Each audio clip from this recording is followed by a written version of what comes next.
धोंड्याचा महिना आणि अशी प्रथा आहे की नवऱ्याने बायकोला काहीतरी गिफ्ट द्यावा. आम्ही गेलतो बाहेर, कुठे गेलतो ते सांगते. त्याआधी आमच्या कॉलनीवाल्यांनी ठेवलं होतं आम्हाला धोंडे जेवण, अचानक सरप्राईज. मस्त असं छान जेवण ठेवलं, सगळ्यांना मानपान दिला, ओट्या भरल्या आणि खूप सुंदर. आमची कॉलनीत जास्त ब्राह्मण समाज असल्यामुळे देवधर्म हा छान करतात आणि छान आहे आमची कॉलनी. सगळ्यांना असं मानपान जेवण वगैरे देऊन डेकोरेशन छान, खरंच खूप भारी वाटलं. आणि अचानक सांगितलं होतं त्याच्यामुळं सरप्राईजच. घरच्यांची उणीव भासून नाही दिली, पप्पा नाहीत तरी पण इथे कुठेतरी ती उणीव भासून दिली नाही, त्यांनी भरून काढली. छान असं ओट्या वगैरे भरून घेतल्या. आणि हे आहेत साऊथ इंडियन, पण आमच्या वाटत नाहीत, ते मिळून मिसळून राहतात. तिकडे गेलतो आम्ही किराणा भरायला. आम्ही अगदी संभाजीनगरच्या मार्केटच्या 2 मिनटाच्या अंतरावर आमचं घर आहे, त्यामुळे आम्ही काही मॉलला वगैरे जात नाही किराणा भरायला.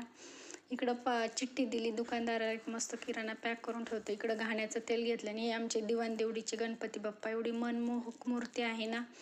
कधी मार्केटला आली तर नक्कीच भेट द्या, तिथे जाऊन बघा, एवढी सुंदर मूर्ती आहे. इकडं घरी आलो, पटकन असा किराणा भरून ठेवला. आणि इकडं मागच्या धोंड्याच्या वेळेस आहोंनी मला जोडवी करायला नेले ना, अचानक मंगळसूत्र केलं होतं, कारण की तेव्हा सोनं एवढं महाग नव्हतं.